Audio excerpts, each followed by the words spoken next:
नमस्कार विद्यार्थियों, आपके अपने YouTube चैनल आरपी कटारिया पर एक बार फिर से आपका हार्दिक अभिनंदन और स्वागत है। आज इस वीडियो में मैं आप लोगों के बीच में हाजिर हूँ तोरण से रिलेटेड एक प्रश्न लेकर के, जो कि आपकी 14.4 की एक्सरसाइज का प्रश्न है, प्रश्न संख्या 2।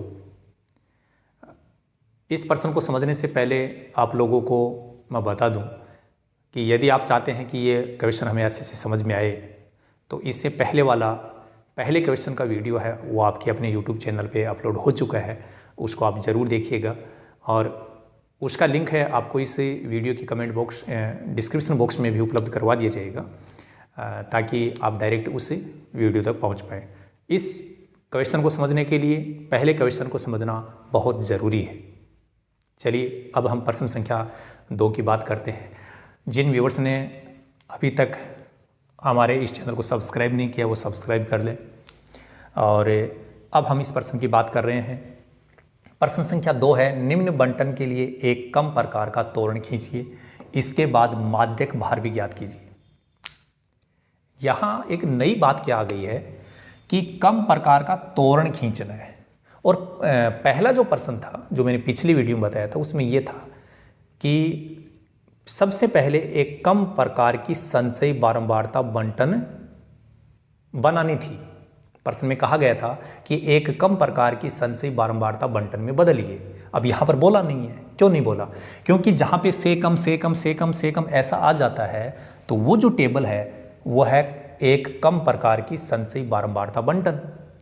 तो यहाँ पर जो आपको टेबल दी गई है वो पहले से ही क्या है, एक कम प्रकार की संचयी बारंबारता बंटन। इसलिए इस प्रश्न में यह नहीं कहा गया कि संचयी बारंबारता बंटन में बदलिए, क्योंकि पहले से दे दिया। अब इसे अगली वाली बात केवल क्या बच गई, तोरण खींचिए। और आपको मैंने बताया था कि से कम वाली टेबल बनाने के बाद तोरण खींचना बड़ा आसान है। उसके लिए केवल अपने को क्या करना होगा, यहाँ पर मैं इस क्वेश्चन को थोड़ा मिटा देता हूँ क्योंकि मेरे पास में स्पेस की यहाँ कमी होगी व्हाइट बोर्ड पे, तो अपन थोड़ा सा इसको मिटा देते हैं। अब देखिए, से कम वाली जो संख्याएं आ रही है वो संख्याएं, और आपको ये भी जानकारी होगी कि जब भी से कम लिखा हुआ है आपकी टेबल में पहले से, तो उसके सामने दी गई संख्याएं हमेशा संचयी बारंबारता होती है, और वर्ग के सामने दी गई संख्या हमेशा होती है बारंबारता। वर्ग के सामने बारंबारता और से कम के आगे लिखा हुआ है वो संचयी बारंबारता होती है। तो इन संख्याओं के साथ संचयी बारंबारता लिखी जाती है। तो हम क्या करेंगे, 38 के साथ में 0 लिखेंगे, फिर 40 के साथ में 3 आ जाएगा, 45 के साथ 5 आ जाएगा, फिर 44 के साथ 9 आ जाएगा, फिर 46 के साथ 14 आ जाएगा, फिर 48 के साथ 28 आ जाएगा। ऐसे ही 50 के साथ 32 आ जाएगा, और 52 के साथ 35 आ जाएगा। क्या किया है भाई, ये जो संख्याएं हैं इनको 1 नंबर पे लिख दिया और इन संख्याओं को 2 नंबर पे लिख दिया। 38 के साथ 0, 40 के साथ 3, 42 के साथ 5, वहाँ देखते जाएं आप। 44 के साथ 9 लिखा है, 46 के साथ 14 लिखा है। तो इन संख्याओं से हमने बिंदु बना दिए। तो बिंदु बनाना तो आसान काम है, यहाँ सीधा सीधा लिख दो कि प्राप्त बिंदु। ठीक है, ज़्यादा लंबी चौड़ी बात करने की आवश्यकता नहीं है, न हमारे पास में इतना वक्त है। प्राप्त बिंदु, ये आपके बिंदु हो गए। बिंदु प्राप्त होने के बाद में हमें खींचना है तोरण, ग्राफ खींचना है। और उसके लिए आपको पता है कि सबसे पहले एक आपके ग्राफ पेपर में ऐसी ऊर्ध्वाधर रेखा खींचेंगे और एक ऐसी आड़ी रेखा खींच देंगे।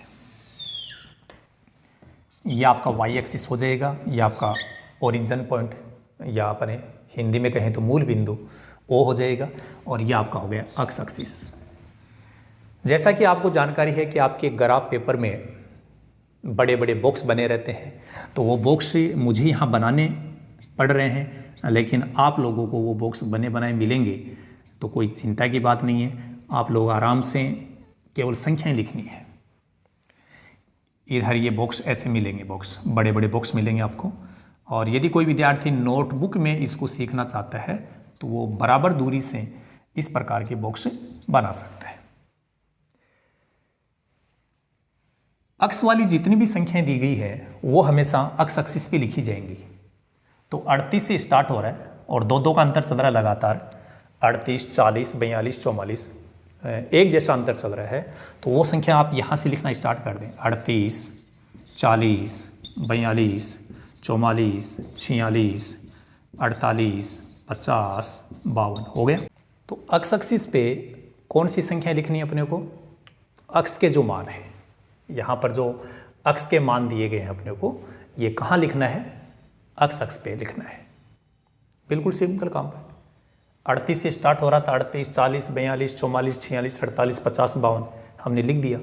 इनके बीच का जो गैप है वो एक जैसा है 2, 2। वैसा लगभग मिलेगा आपको कि अक्स अक्स पे जो मान लिखे जाएंगे उनका गैप एक जैसा होगा, उनका बीच का डिफरेंस है वो एक जैसा होगा। अब वाई एक्सिस पे आपने को सीधी सीधी ये संख्याएं नहीं लिखनी है, 0, 3, 5, 9 ऐसे नहीं लिखना है। इसके लिए क्या करना है कि ये जो संख्या आ रही है 0, 3, 5, 9, ये आपको वाई एक्सिस पे काम में लेना है, लेकिन डायरेक्ट नहीं, क्योंकि इनके बीच का अंतर एक जैसा नहीं है। 0 और 3 के बीच का अंतर 3 आ रहा है, यहाँ 3 और 5 के बीच का अंतर 2 है, 5 और 4, 9 के बीच का अंतर 4 है, तो अंतर अलग अलग आ रहा है। तो ऐसी स्थिति में आपको यहाँ 10-10 का अंतर लेकर के संख्याएं लिख देनी चाहिए। कितने का अंतर? 10-10 का। यहाँ बड़ी से बड़ी संख्या आपके पास 35 आ रही है, वो 40 से पहले आपको मिल जाएगी। क्योंकि 10-10 का अंतर मैंने इसलिए लिया है कि एक बड़े बॉक्स में आप जब ग्राफ पेपर देखते हो तो वहाँ देखा होगा आपने कि एक बड़े बॉक्स में 10 बराबर भाग होते हैं। कितने भाग होते हैं? 10। इसलिए 10-10 का गैप लेने पर संख्याओं को ढूंढना, उनको चेक करना आसान रहेगा और लगभग प्रश्नों में ऐसा होता भी है। अब आपको पैमाना लिखना है। कोई विद्यार्थी दोस्त सोचते हैं कि पैमाना सर आपने तो पहले लिख रखा है। ये पहले वाले क्वेश्चन का था, पिछले वीडियो जो मैंने आपको बताया है, ये दूसरा क्वेश्चन चल रहा है। एक्स अक्स पे यहाँ कितने कितने का अंतर चल रहा है? 2-2 का। तो एक बड़ा खाना बराबर बोलेंगे 2 इकाई। वाई एक्सिस पे यहाँ हमने 10 का अंतर ले लिया, तो यहाँ बोलना पड़ेगा एक बड़ा खाना बराबर 10 इकाई। एक बड़ा खाना बराबर 10 इकाई, क्योंकि यहाँ हमने 10 का अंतर लिया। ठीक है, ये काम तो इसमें करना है। अब देखिए 38 के साथ 0 आ रहा है, तो 38 यहाँ पर है। अब 38 के साथ में y का मान 0 है, तो अपन ऊपर नहीं जा सकते, क्योंकि यहाँ पर एक्स एक्सिस का मान भी 0 और y का मान भी 0 दोनों का होता है। तो 38 के लिए अपने को न तो ऊपर जाना न कहीं जाना है। 38 जहाँ पे है वहीं पे इस y का मान 0 हो जाएगा। तो ये आपका एक बिंदु हो गया। निर्देशांक अपन बाद में लिख देंगे। फिर 40 के साथ में आ रहा है 3, तो आपको पता है कि यहाँ 10 बराबर भाग है, तो अपन 40 के सामने छोटे छोटे 3 लाइनें गिन लेंगे। इधर 1, 2, 3, इधर से 1, 2, 3 लाइनें गिन देंगे उसके सामने, और इधर 40 के सामने एक बिंदु नोट कर देंगे। 40 के सामने, और y का मान यहाँ 3 है, तो ये y के मान है इधर। तो 0 के बाद में 1, 2, 3 छोटे छोटे 3 लाइनें गिन करके उसके सामने बिंदु, और इधर 40 के सामने एक बिंदु बना देंगे। ऐसे ही 42 के लिए 5 आ रहा है, तो आपको पता है 0 और 10 के बीच में 5 आएगा, तो इस 5 के सामने ऐसे चलते रहो जब तक आप 42 के सामने नहीं पहुंच जाते हो, और वहाँ पर एक बिंदु ये दर्शा देंगे। 44 के साथ में 9 आ रहा है, तो 9 कहाँ आएगा? 10 से पहले 1 कम कर दो, एक खाना कम हो जाएगा, छोटे वाला एक भाग कम हो जाएगा। तो जहाँ पर 9 आ रहा है उसके सामने चलते रहो, कब तक? जब तक आप 44 के सामने नहीं आ रहे, क्योंकि 44 के साथ 9 काम में लेना आपको। तो 44 के सामने इधर 9 बिंदु, सब बाद में लिख देंगे हम लोग। फिर 46 के साथ में 14 आ रहा है, तो 10 के आगे छोटी छोटी 4 लाइनें गिन लेंगे, और वो 46 के सामने पहुंच जाएंगे हम लोग। जैसे ये पहुंच गए यहाँ, ठीक है, ये 46 के सामने पहुंच गए। फिर 48 के साथ 28 आ रहा है, तो 28 आएगा। 20 के बाद में छोटे छोटे 8 लाइनें गिनेंगे, 8 भाग होंगे, तो 28 के सामने चलते रहो, इधर 48 के सामने वो बिंदु बता दो। ठीक है, तो लगभग जैसे यहाँ पर आ जाएगा वो बिंदु। इसी प्रकार फिर 50 के साथ 32 आ रहा है, तो 30 के आगे छोटे छोटे 2 लाइनें गिन करके वो अपन लगभग 50 के सामने लिख देंगे, वो बिंदु जैसे लगभग यहाँ पर आ जाएगा। मैं थोड़ा साइड से काम कर रहा हूँ, साइड से काम करते हैं तो जो मान ले रहा हूँ थोड़े ऊपर नीचे हो सकते हैं, क्योंकि साइड से बिल्कुल स्पष्ट नहीं दिखाई देता है। जब हम खुद काम करते हैं सामने तब वो स्पष्ट दिखता है, तो आपको कोई प्रॉब्लम नहीं होगी। आपको केवल मेथड सीखना है कि काम कैसे करना है। 52 के साथ 35, तो 35 कहाँ आएगा? 30 और 40 के बीच में ये 35, क्योंकि ये y का मान है, y का मान अपन यहाँ पर देखेंगे। तो 35 के सामने चलते रहो और इधर 52 के सामने, ये बिंदु हो गया। तो ये जो जितने भी सर बिंदु हैं, ये बिंदु यहाँ से देख करके आप लिख सकते हो कि ये 38 0 हो गया, ठीक है। दूसरा बिंदु है 40 3 हो गया, अगला बिंदु 42 5 हो गया, उससे अगला बिंदु 46 9 हो गया, उससे अगला बिंदु 48 के साथ 28 हो गया, फिर सॉरी यहाँ 44 था तो 44 के साथ में 9 आ रहा है, फिर 46 के साथ में 14 और 48 के साथ में आ रहा है 28, 50 के साथ में आ रहा है 32 और 52 के साथ में आ रहा है 35। तो इसमें तो कोई कठिनाई नहीं है। ये जो मैंने बिंदु लिखे हैं वो यहाँ से देख करके लिखे हैं बस। अब करना क्या है, दो दो बिंदुओं को स्केल की सहायता से सीधा ऐसे नहीं मिलाना जैसे मैं मिला रहा हूँ, स्केल रख करके मिलाना है दो दो बिंदुओं को, ताकि आपका तोरण है वो अच्छा चले। क्योंकि तोरण अच्छा नहीं खींचा जाता है तो आप जानते हो ठीक नहीं रहता है। तो ये आपका ग्राफ बन गया, ये तोरण हो गया, ये कम प्रकार का तोरण हो गया, कम प्रकार का तोरण, ठीक है। ये आपका कम प्रकार का तोरण हो गया। इस प्रश्न में आप लोगों ने देखा था कि एक चीज अपने को ये बताई गई थी कि माध्यक भी ज्ञात कीजिए। तोरण तो हमने खींच दिया, अब इसका माध्यक ज्ञात करने के लिए हम लोगों को क्या करना होगा, ये बात भी हमें समझनी है। माध्यक ज्ञात करने के लिए आपको n का मान चेक करना पड़ता है, n का मान। और n क्या होता है आपको सबको ध्यान होगा कि बारंबारताओं का जो योग होता है, हमें पिछले वीडियो में हमने बताया था, और जब माध्यक ज्ञात करना हमने सीखा था वहाँ पर बताया था कि बारंबारताओं का जो योग होता है वो n होता है। तो हम क्या करेंगे, n का मान चेक करेंगे। अब n, अब बारंबारता तो यहाँ है ही नहीं, ये क्या है, अरे ये तो संचयी बारंबारता है। आप कहेंगे सर कैसे पता चला, से कम नाम जब भी आता है तो सामने यहाँ जो लिखा हुआ रहता है वो संचयी बारंबारता होती है, बारंबारता है ही नहीं। तो योग कैसे करें, योग हमारे पास में है।